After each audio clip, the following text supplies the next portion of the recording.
Hello dear friends, artificial intelligence course സീരീസിൽ propositional logic എന്ന ടോപ്പിക്കിലെ മൂന്നാമത്തെ വീഡിയോ ആണിത്. ഇന്നത്തെ വീഡിയോയിൽ നമ്മൾ ഇൻഫറൻസ് റൂൾസ് എന്തൊക്കെയാണ് എന്നാണ് നമ്മൾ പഠിക്കുക. എന്താണ് ഇൻഫറൻസ് എന്ന് നോക്കാം. ഇൻഫറൻസ് എന്ന് പറഞ്ഞാൽ ബേസിക്കലി നമുക്ക് കുറച്ച് എവിഡൻസസ് ഉണ്ട്, അല്ലെങ്കിൽ അസംഷൻസ് ഉണ്ട്, അതിൽ നിന്നും കൺക്ലൂഷൻസ് ഡിറൈവ് ചെയ്തെടുക്കുന്നതിനെയാണ് ഇൻഫറൻസ് എന്ന് പറയുക. നമുക്കൊരു അറിവുള്ള ചില കാര്യങ്ങളിൽ നിന്നും പുതുതായിട്ട് എന്തെങ്കിലും നമ്മൾ ഇൻഫർമേഷൻ ഡിറൈവ് ചെയ്തെടുക്കുന്നതിനെയാണ് ഇൻഫറൻസ് എന്ന് പറയുക. ഇനി ഇൻഫറൻസ് നടത്തണമെന്നുണ്ടെങ്കിൽ നമുക്ക് കുറച്ച് കാര്യങ്ങൾ അറിവുണ്ടായിരിക്കണം. ചില കാര്യങ്ങൾ നമുക്ക് കൃത്യമായി അറിഞ്ഞിരിക്കണം, അസംഷൻസ് ഉണ്ടായിരിക്കണം, അല്ലെങ്കിൽ ചില കാര്യങ്ങൾ നമുക്ക് വ്യക്തമായി അറിഞ്ഞിരിക്കണം. അങ്ങനെ എന്തൊക്കെ കാര്യങ്ങളെ ബേസ് ചെയ്തിട്ടാണോ നമ്മൾ പുതിയ അസംഷൻസ്, പുതിയ കൺക്ലൂഷൻസ് എടുക്കുന്നത്, അതിനെയാണ് നമ്മൾ പ്രമിസസ് എന്ന് പറയുക. സോ പ്രമിസസ് എന്ന് പറയുന്ന ചില പ്രൊപ്പോസിഷൻസ് ആണ്, അല്ലെങ്കിൽ എവിഡൻസസ് എന്ന് വിളിക്കാം. ആ എവിഡൻസസിനെ ബേസ് ചെയ്തിട്ടാണ് നമ്മൾ കൺക്ലൂഷൻസ് ഉണ്ടാക്കുന്നത്. പിന്നെ ഒരു പ്രധാന കാര്യം, നമ്മൾ ഈ പ്രൊപ്പോസിഷൻസ്, ഈ പ്രമിസസ് എന്ന് പറയുന്ന എല്ലാ പ്രൊപ്പോസിഷൻസും ട്രൂ ആണ് എന്നുള്ള അസംഷനിലാണ് നമ്മൾ കൺക്ലൂഷൻസ് എടുക്കുക.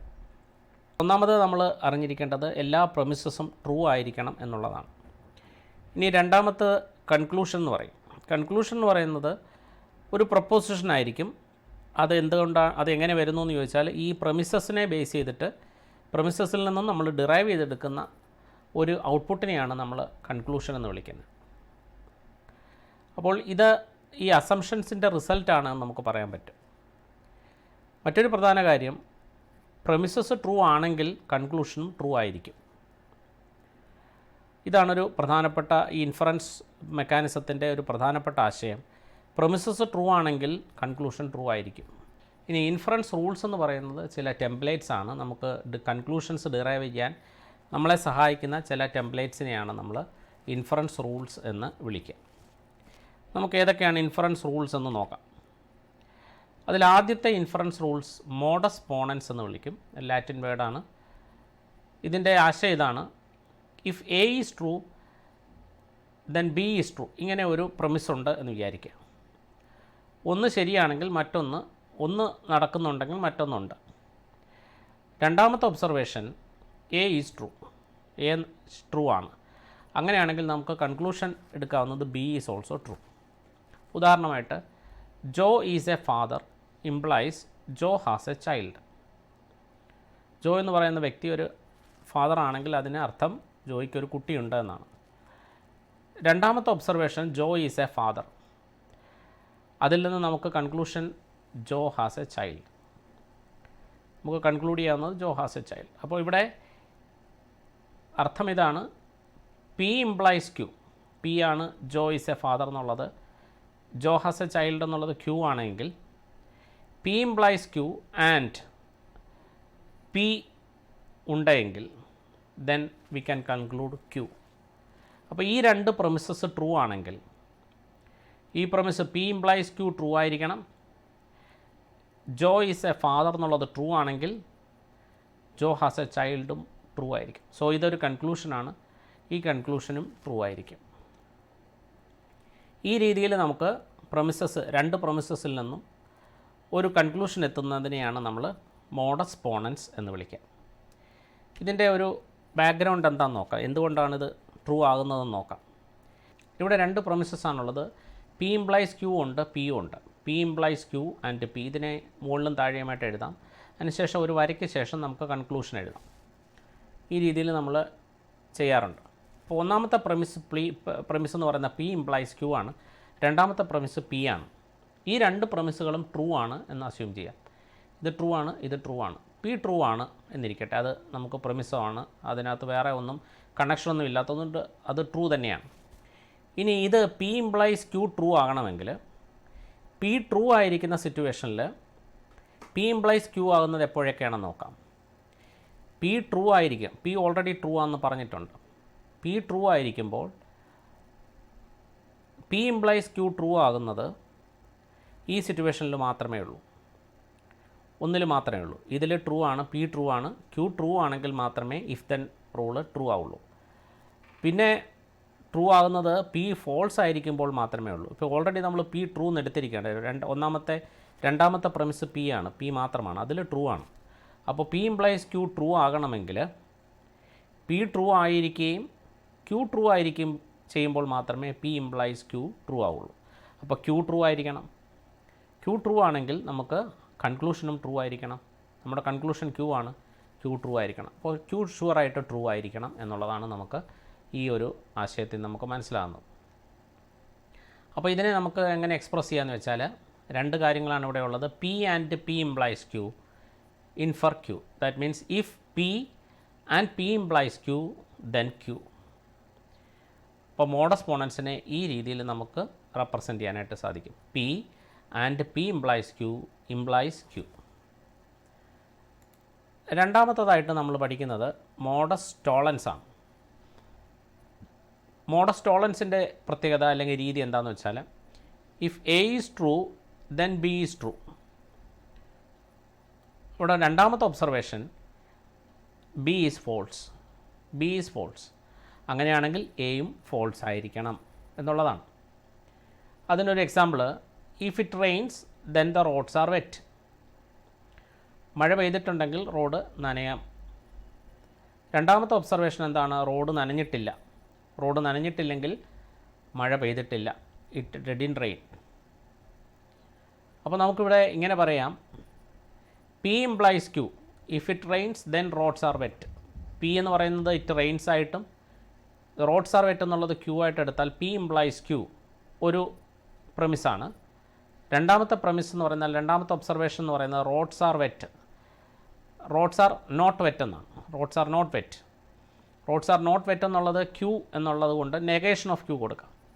അപ്പോൾ നെഗേഷൻ ഓഫ് Qവും കൂടെ വന്നു കഴിഞ്ഞാൽ അതിൽ നിന്ന് നമുക്ക് ഇൻഫർ ചെയ്യാവുന്നത് നെഗേഷൻ ഓഫ് P, അതായത് മഴ പെയ്തിട്ടില്ല എന്നുള്ള കാര്യം നമുക്ക് ഇൻഫർ ചെയ്യാനായിട്ട് സാധിക്കും. ഇതിനെയാണ് മോഡസ് ടോളൻസ് എന്ന് വിളിക്കുക.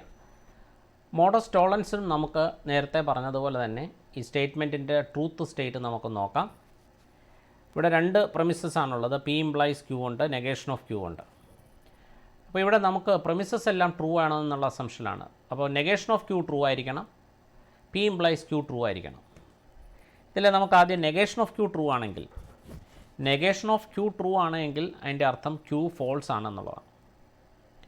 അപ്പോൾ Q ഫോൾസ് ആണ് എന്നുള്ളത് നമുക്ക് ഈ താഴെയുള്ള രണ്ടാമത്തെ പ്രമിസിൽ നിന്നും കിട്ടി. Q ഫോൾസ് ആണ്. നെഗേഷൻ ഓഫ് Q ട്രൂ ആയിരിക്കണം, പ്രമിസസ് എല്ലാം ട്രൂ ആയിരിക്കണം. അപ്പോൾ നെഗേഷൻ ഓഫ് Q ട്രൂ ആണെന്ന് പറഞ്ഞാൽ Q ഫോൾസ് ആയിരിക്കണം. അപ്പോൾ ഇത് ഫോൾസ് ആണ്. Q ഫോൾസ് ആകുമ്പോൾ നമുക്കിവിടെ നോക്കാം. Q ഫോൾസ് ആകുമ്പോൾ ഏതൊക്കെയാണ് ഈ P ഇംപ്ലൈസ് Q ട്രൂ ആവുന്നത്? ഒന്നാമത്തെ പ്രമിസ് ട്രൂ ആയിരിക്കണം. Qവിൻ്റെ വാല്യൂ എന്തായാലും ശരി, Q ഫോൾസ് ആയാലും ശരി, ഈ പ്രമിസ് ട്രൂ ആയിരിക്കണം. അപ്പോൾ Q ഫോൾസ് ആകുന്ന സിറ്റുവേഷനിൽ P ഇംപ്ലൈസ് Q ട്രൂ ആകണമെങ്കിൽ നമുക്കറിയാം ഇവിടെ ആകെ ഒരു സിറ്റുവേഷനേ ഉള്ളൂ. Q ഫോൾസ് ആയിരിക്കുകയും if then P implies Q true ആകുകയും വേണമെങ്കിൽ Pയുടെ വാല്യൂ F ആയിരിക്കണം, അല്ലെങ്കിൽ ഫോൾസ് ആയിരിക്കണം. അല്ലെങ്കിൽ P ഫോൾസ് ആയിരിക്കണം എന്നുള്ളതാണ്. P ഫോൾസ് ആണെങ്കിൽ അതിൻ്റെ അർത്ഥം നെഗേഷൻ ഓഫ് P ട്രൂ ആയിരിക്കും. P ഫോൾസ് ആണ്, അപ്പോൾ നെഗേഷൻ ഓഫ് P ട്രൂ ആയിരിക്കും. അപ്പോൾ നമ്മുടെ കൺക്ലൂഷൻ ട്രൂ ആയിരിക്കും. അപ്പോൾ ഈ മൂന്ന് കാര്യങ്ങളും ട്രൂ ആയിരിക്കും. രണ്ട് പ്രമിസസും ട്രൂ ആയിരിക്കും, കൺക്ലൂഷനും ട്രൂ ആയിരിക്കും. ഇതാണ് മോഡസ് ടോളൻസിൻ്റെ ഒരു രീതി. ഇതിനെ നമുക്ക് എങ്ങനെ എഴുതാം എന്ന് ചോദിച്ചാൽ, negation of Q and P implies Q implies negation of P എന്നെഴുതാം. ഇത് രണ്ടും ആൻഡ് ചെയ്തിട്ട് ഇംപ്ലൈസ് ചെയ്യുന്നത് നെഗേഷൻ ഓഫ് P എന്ന് എഴുതാം. ഇതാണ് രണ്ടാമത്തെ ഇൻഫറൻസ് റൂൾ. നമുക്ക് മൂന്നാമത്തെ ഇൻഫറൻസ് റൂൾ എന്ന് പറയുന്നത് ഹൈപ്പോത്തറ്റിക്കൽ സിലോജിസം എന്ന് വിളിക്കാം, അല്ലെങ്കിൽ ചെയിൻ റൂൾ എന്ന് പറയാറുണ്ട്. ഹൈപ്പോത്തറ്റിക്കൽ സിലോജിസം നമുക്ക് ഇങ്ങനെ പറയാം, if P implies Q and Q implies R then P implies R. ഒന്ന് മറ്റൊന്നിനോട് കണക്ട് ചെയ്തിരിക്കുന്നു, അത് വേറൊന്നിനോട് കണക്ട് ചെയ്തിരിക്കുന്നു. അപ്പോൾ ഒന്നാമത്തതും അവസാനത്തതും തമ്മിലൊരു കണക്ഷൻ ഉണ്ടായിരിക്കും. ഉദാഹരണം നോക്കിയിട്ട് നമുക്ക് തിരിച്ചു വരാം. If it rains I shall not go to school. മഴ പെയ്താൽ സ്കൂളിൽ പോകണ്ട. If I didn't go to school, രണ്ട് നെഗേഷനാണ്, നെഗറ്റീവ് സ്റ്റേറ്റ്മെൻറ്റ്സ് ആണ്. I shall not go to school. If I didn't go to school I won't need to do homework. എനിക്ക് homework ചെയ്യേണ്ട ആവശ്യമില്ല. അപ്പോൾ ഇത് രണ്ടും സെൻറ്റൻസുകൾ, ഈ രണ്ട് പ്രമിസസുകളിൽ നിന്ന് നമുക്ക് കൺക്ലൂഡ് ചെയ്യാവുന്നത് if it rains I won't need to do homework. മഴ പെയ്യുകയാണെങ്കിൽ സ്കൂളിൽ പോകണ്ടെങ്കിൽ ഹോംവർക്ക് ചെയ്യേണ്ട, അതുകൊണ്ട് മഴ പെയ്താൽ ഹോംവർക്ക് ചെയ്യേണ്ട എന്നുള്ള ഒരു കണക്ഷനാണ് നമുക്കവിടെ കിട്ടുന്നത്. അപ്പോൾ ഇവിടെ നമുക്കിങ്ങനെ എഴുതാം, ഇഫ് ഇറ്റ് റെയിൻസ് പി ആയിട്ടും I shall not go to school Q ആയിട്ടും എഴുതും. P implies Q and Q implies R, ഈ രണ്ട് പ്രൊമിസസ് ട്രൂ ആണെങ്കിൽ I can say P implies R is also true. അപ്പോൾ ഇതെങ്ങനെ പ്രൂവ് ചെയ്യാമെന്ന് ചോദിച്ചാൽ നമുക്ക് എളുപ്പത്തിൽ മനസ്സിലാക്കാൻ വേണ്ടിയിട്ട് പി ഇംപ്ലൈസ് ആർ ഫോൾസ് ആണെന്ന് വിചാരിക്കുക. പി ഇംപ്ലൈസ് ആർ ഫോൾസ് ആണ്. പി ഇംപ്ലൈസ് ആർ ഫോൾസ് ആകുന്നത് എപ്പോഴാണ്? നമുക്കറിയാം പി ട്രൂ ആയിരിക്കുകയും ആർ ഫോൾസ് ആയിരിക്കുകയും ചെയ്യുമ്പോൾ മാത്രമേ പി ഇംപ്ലൈസ് ആർ ഫോൾസ് ആവുള്ളൂ. അപ്പോൾ നമുക്ക് പി ട്രൂ ആണ്, ആർ ഫോൾസ് ആണ് എന്ന് വിചാരിക്കാം. പി ട്രൂ ആണ്, ആർ ഫോൾസ് ആണ്. പി ട്രൂ ആണെങ്കിൽ ഈ ഒന്നാമത്തെ statement P implies Q true ആയിരിക്കണമെങ്കിൽ, പി ട്രൂ ആണ്, പി ഇംപ്ലൈസ് ക്യൂ ട്രൂ ആയിരിക്കണമെങ്കിൽ ക്യൂവും ട്രൂ ആയിരിക്കണം. അപ്പോൾ ക്യൂ ട്രൂ ആണ്. ക്യൂ ട്രൂ ആണെങ്കിൽ ഇവിടെ നമുക്ക് ക്യൂവിന് പകരം ട്രൂ കൊടുക്കാം. ട്രൂ ആണെങ്കിൽ, ഇത് ട്രൂ ആണെങ്കിൽ ആർ നമ്മൾ ഫോൾസ് എടുത്തേക്കുന്നത്. ഇത് ട്രൂ ആണെങ്കിൽ, ഇത് ഫോൾസ് ആണെങ്കിൽ ഈ രണ്ടാമത്തെ പ്രമിസ് ഫോൾസ് ആയി വരും. അപ്പോൾ അത് നമുക്ക് പ്രമിസുകൾക്ക് ഫോൾസ് സ്റ്റേറ്റ്മെൻറ്റ്സ് പറ്റില്ല. അപ്പോൾ അതുകൊണ്ട് നമുക്ക് ഈ ഒരു ഓപ്ഷൻ പറ്റില്ല. പി ഇംപ്ലൈസ് ആർ ഫോൾസ് ആകാൻ പറ്റില്ല. നാലാമത്തെ ഒരു ഇൻഫറൻസ് റൂളാണ് അഡിഷൻ. നമുക്ക് പി എന്ന് പറയുന്ന ഒരു പ്രമിസ് ഉണ്ടെങ്കിൽ അതിനോട് ചേർത്ത് നമുക്ക് ക്യൂവും കൂടെ ഓർ ചെയ്യാം, ആഡ് ചെയ്യാം. നേരത്തെ കഴിഞ്ഞ ക്ലാസ്സിൽ പറഞ്ഞിരുന്നതാണ് ഓർ ഓപ്പറേഷൻ എന്ന് പറഞ്ഞാൽ അഡീഷനാണ്. കാരണം പി ട്രൂ ആണെങ്കിൽ പിയോടുകൂടി ഏതൊരു ലിറ്ററൽ ആഡ് ചെയ്താലും അത് ട്രൂ ആയിരിക്കും. കാരണം ഓർ ഓപ്പറേഷനിൽ ഏതെങ്കിലും ഒന്ന് ട്രൂ ആയാൽ മതിയാവും. ക്യൂവിൻ്റെ വാല്യൂ എന്താണെന്ന് നോക്കണ്ട. ക്യൂ ട്രൂ ആയാലും ഫോൾസ് ആയാലും പി ഓർ ക്യൂ ട്രൂ ആയിരിക്കും. ഓൾറെഡി പ്രമിസസ് ട്രൂ ആണ് എന്നെടുത്തിരിക്കുന്നത്. ഇവിടെ ആകെ ഒരു പ്രമിസസ് ഒരു പ്രമിസ് മാത്രമേ ഉള്ളൂ. അത് ട്രൂ ആണ് എങ്കിൽ പി ഓർ ക്യൂ എപ്പോഴും ട്രൂ ആയിരിക്കും. മറ്റൊന്ന് സിംപ്ലിഫിക്കേഷൻ അല്ലെങ്കിൽ ആൻഡ് എലിമിനേഷൻ. ഇവിടെ പി ആൻഡ് ക്യൂ എന്ന് പറയുന്ന ഒരു പ്രമിസ് ഉണ്ടെങ്കിൽ അതിൽ നിന്ന് നമുക്ക് അത് ട്രൂ ആണ്. പി ആൻഡ് ക്യൂ ട്രൂ ആണെങ്കിൽ അതിൽ നിന്ന് നമുക്ക് പി എക്സ്ട്രാക്ട് ചെയ്യാനായിട്ട് സാധിക്കും. പി മാത്രമായിട്ട് എടുക്കാനായിട്ട് സാധിക്കും. കാരണം പി ട്രൂ ആയിരിക്കും. നമുക്കറിയാം ആൻഡ് ഓപ്പറേഷൻ്റെ പ്രത്യേകത പി ആൻഡ് ക്യൂ പ്രമിസ് എപ്പോഴും ട്രൂ ആയിരിക്കണമല്ലോ. പി ആൻഡ് ക്യൂ ട്രൂ ആയിരിക്കണമെങ്കിൽ പിയും ട്രൂ ആയിരിക്കണം, ക്യൂവും ട്രൂ ആയിരിക്കണം. അപ്പോൾ അതിൽ നിന്നും നമുക്ക് ഒരു കൺക്ലൂഷൻ മാത്രമായിട്ട് എടുത്താലും കുഴപ്പമൊന്നുമില്ല, അതും ട്രൂ ആയിരിക്കും. പി ട്രൂ ആയിരിക്കും. അതുപോലെ വേണമെങ്കിൽ ക്യൂ വേണമെങ്കിൽ എടുക്കാം. പി ആൻഡ് ക്യൂവിൽ നിന്നും നമുക്ക് ക്യൂ വേണമെങ്കിലും ട്രൂ ആയിട്ട് എടുക്കാനായിട്ട് സാധിക്കും. അത് ട്രൂ ആണ് എന്ന് നമുക്ക് പറയാനായിട്ട് സാധിക്കും. അത് ആൻഡ് ഓപ്പറേഷൻ്റെ പ്രത്യേകതയാണ്. ഇനി നമുക്ക് അടുത്തതായിട്ട് ആറാമത്തതായിട്ട് ഡിസ്ജങ്ക്റ്റീവ് സിലോജിസം എന്ന് പറയും. രണ്ട് ലിറ്ററൽസ് നമ്മൾ ഓർ ഓപ്പറേഷൻ വെച്ച് കണക്ട് ചെയ്തിരിക്കുകയാണ്. പി ഓർ ക്യൂ ഒരു പ്രമിസാണ്, അത് ട്രൂ ആണ്. കൂടാതെ നമുക്ക് ഒരു ലിറ്ററലിൻ്റെ നെഗേഷൻ ഉണ്ടെന്ന് വിചാരിക്കാം. നെഗേഷൻ ഓഫ് പി ഉണ്ട്. അങ്ങനെയാണെങ്കിൽ നമുക്ക് ഈ നെഗേഷനെയും ഈ പിന്നെയും ക്യാൻസൽ ചെയ്തിട്ട് നമുക്ക് ക്യൂ കൺക്ലൂഡ് ചെയ്യാനായിട്ട് സാധിക്കും. ക്യൂ ട്രൂ ആയിരിക്കും. കാരണം എന്താണെന്ന് വെച്ചാൽ ഇവിടെ നെഗേഷൻ ഓഫ് പി ട്രൂ ആണ്. നെഗേഷൻ ഓഫ് പി ട്രൂ ആണെങ്കിൽ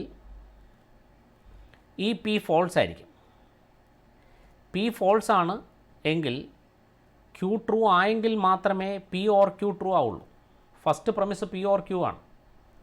ഈ first premise P or Q true ആകണമെങ്കിൽ ഒന്നുകിൽ പി ട്രൂ ആയിരിക്കണം, അല്ലെങ്കിൽ ക്യൂ ട്രൂ ആയിരിക്കണം, അതുമല്ലെങ്കിൽ പിയും ക്യൂവും ട്രൂ ആയിരിക്കണം. പക്ഷേ ഇവിടെ നെഗേഷൻ ഓഫ് പി ട്രൂ എന്ന് പറഞ്ഞിരുന്നാൽ അതിൻ്റെ അർത്ഥം പി ഫോൾസ് ആണ് എന്നാണ്. പി ഫോൾസ് ആയിരിക്കെ ക്യൂ മസ്റ്റായിട്ട് ട്രൂ ആയെങ്കിൽ മാത്രമേ പി ഓർ ക്യൂ ട്രൂ ആവുള്ളൂ. അതുകൊണ്ട് നമുക്ക് ക്യൂ ട്രൂ ആയിരിക്കണം എന്ന് നമുക്ക് കൺക്ലൂഡ് ചെയ്യാം. അപ്പോൾ ഡിസ്ജങ്ക്റ്റീവ് സിലോജിസത്തിൻ്റെ പ്രത്യേകത ഇതാണ്. പി ഓർ ക്യൂ ഒരു പ്രമിസായിട്ടും നെഗേഷൻ ഓഫ് പി മറ്റൊരു പ്രമിസായിട്ടുണ്ടെങ്കിൽ നമുക്കതിൽ നിന്നും ക്യൂ ഇൻഫർ ചെയ്യാം. അടുത്ത ഏഴാമത്തതായിട്ട് കൺസ്ട്രക്റ്റീവ് ഡിലെമയാണ്. കൺസ്ട്രക്റ്റീവ് ഡിലെമയിൽ നമ്മൾ ചെയ്യുന്ന ഇതാണ്. പി ഇംപ്ലൈസ് ക്യൂ ഉണ്ട്, ആർ ഇംപ്ലൈസ് എസ് ഉണ്ട്.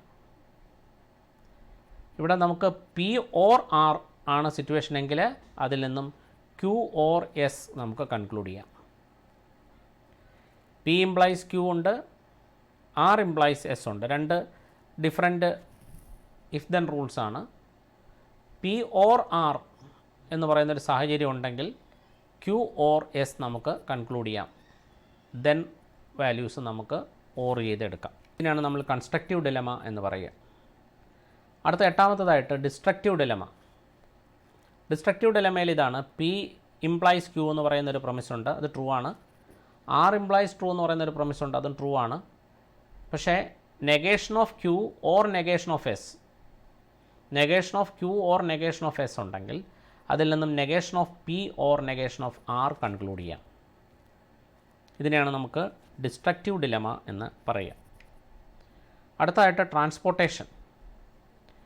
പി ഇംപ്ലൈസ് ക്യൂ ഉണ്ടെങ്കിൽ അതിൽ നിന്ന് നമുക്ക് negation of Q implies negation of P എന്നെടുക്കാം. പി ഇംപ്ലൈസ് ക്യൂ ട്രൂ ആണെങ്കിൽ negation of Q implies negation of P ആയിരിക്കും. അടുത്തതായിട്ട് ഓപ്പറേഷൻസ് ഔട്ട്. നമുക്ക് ഓർ ഓപ്പറേഷൻസ് കൊണ്ട് പല ലിറ്ററൽസിനെ കണക്ട് ചെയ്തിരുന്നാൽ ഡിസ്ജങ്ഷൻ റിമൂവ് ചെയ്തിട്ട് എഴുതാം. നമ്മൾ നേരത്തെ പറഞ്ഞതുപോലെ പി ആൻഡ് ക്യൂ ആ ഒരു സ്റ്റേറ്റ്മെൻറ്റിൽ നിന്നും ആ ഒരു പ്രൊമിസിൽ നിന്നും പി നമുക്ക് ഇൻഫർ ചെയ്യാനായിട്ട് സാധിക്കും.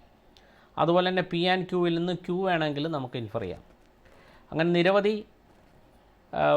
നിരവധി ലിറ്ററൽസ് ഉള്ള ഒരു ആൻഡ് ഓപ്പറേഷൻ ആണെങ്കിൽ, ആൻഡ് സ്റ്റേറ്റ്മെൻറ്റ് ആണെങ്കിൽ അതിൽ നിന്നും ഓരോന്നായിട്ട് നമുക്ക് സെപ്പറേറ്റ് ചെയ്യാനായിട്ട് സാധിക്കും. അതിനെയാണ് സെപ്പറേറ്റിംഗ് ലിറ്ററൽസ് എന്ന് പറയുക. അപ്പോൾ ഇത്രയുമാണ് ഇൻഫറൻസ് റൂൾസിൽ നമുക്ക് പ്രധാനമായിട്ട് പഠിക്കാനുള്ളത്. Thank you.